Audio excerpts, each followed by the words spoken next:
വ്യത്യസ്ത പ്രമോഷനുമായി നിവിൻ പോളിയുടെ പുതിയ ചിത്രത്തിന്റെ ടൈറ്റിൽ മോഷൻ പോസ്റ്റർ പുറത്തിറക്കി. ഗരുഡൻ എന്ന സൂപ്പർ ഹിറ്റ് ചിത്രത്തിന് ശേഷം മാജിക് ഫ്രെയിംസിന്റെ ബാനറിൽ ലിസ്റ്റിൻ സ്റ്റീഫൻ നിർമ്മിക്കുന്ന ഈ ചിത്രം ഡിജോ ജോസ് ആന്റണിയാണ് സംവിധാനം നിർവഹിക്കുന്നത്. നിവിൻ പോളിയുടെ ബിഗ് ബഡ്ജറ്റ് ചിത്രം കൂടിയാണ് മലയാളി ഫ്രം ഇന്ത്യ എന്ന് പേരിട്ടിരിക്കുന്ന ഈ ചിത്രം.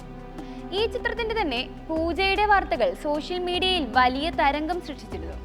മലയാളത്തിലെ നമ്പർ 1 പ്രൊഡക്ഷൻ കമ്പനിയായ മാജിക് ഫ്രെയിംസ് ഒരുക്കുന്ന സിനിമകളെക്കുറിച്ചുള്ള വാർത്തകൾക്കായി മലയാളി പ്രേക്ഷകർ ഒന്നടങ്കം കാത്തിരിക്കാറുണ്ട്. 2023 ഇറങ്ങിയ ഹിറ്റ് ചിത്രങ്ങളുടെ പട്ടികയിൽ ഇടം നേടിയ ഗരുഡൻ എന്ന ചിത്രത്തിന് ശേഷം മാജിക് ഫ്രെയിംസ് അനൗൺസ് ചെയ്ത ചിത്രമാണ് മലയാളി ഫ്രം ഇന്ത്യ. ഇതിന്റെ ടൈറ്റിൽ മോഷൻ പോസ്റ്ററിന് ഇപ്പോൾ വലിയ സ്വീകാര്യതയാണ് ലഭിക്കുന്നത്. ഇതിനായി ഒരു ഗംഭീര പ്രമോയും ഇതിനകം അണിയറക്കാർ പുറത്തിറക്കിയിട്ടുണ്ട്. തമിഴ് സംവിധായകൻ നെൽസണും മറ്റും പരീക്ഷിക്കുന്ന രീതിയിൽ തീർത്തും രസകരമാണ് മലയാളി ഫ്രം ഇന്ത്യയുടെ പ്രമോ വീഡിയോ. മലയാളി ഫ്രം ഇന്ത്യയുടെ പ്രമോ വീഡിയോ നിർമ്മാതാവ് ലിസ്റ്റിനും സംവിധായകൻ ഡിജോ ജോസ് ആന്റണിയും നിവിൻ പോളിയും വ്യത്യസ്ത രീതിയിലാണ് അവതരിപ്പിച്ചിരിക്കുന്നത്. നിവിൻ ഈസ് ബാക്ക് എന്ന തലക്കെട്ടോട് കൂടിയാണ് പടത്തിന്റെ പ്രമോ വീഡിയോ പ്രേക്ഷകരിലേക്ക് എത്തിയത്. ജിമ്മിലിരുന്ന് സ്നാക്സ് കഴിക്കുന്ന നിവിനെയാണ് പ്രമോയിൽ കാണിക്കുന്നത്.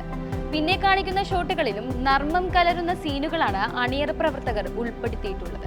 ബ്ലോക്ക് ബസ്റ്റർ ഹിറ്റ് ജനഗണമനയ്ക്ക് ശേഷം ഡിജോ ജോസ് ആന്റണിയും ലിസ്റ്റിൻ സ്റ്റീഫനും വീണ്ടും ഒന്നിക്കുന്ന ചിത്രം കൂടിയാണിത്. ചിത്രത്തിന്റെ തിരക്കഥ ഒരുക്കിയിരിക്കുന്നത് ഷാരിസ് മുഹമ്മദാണ്.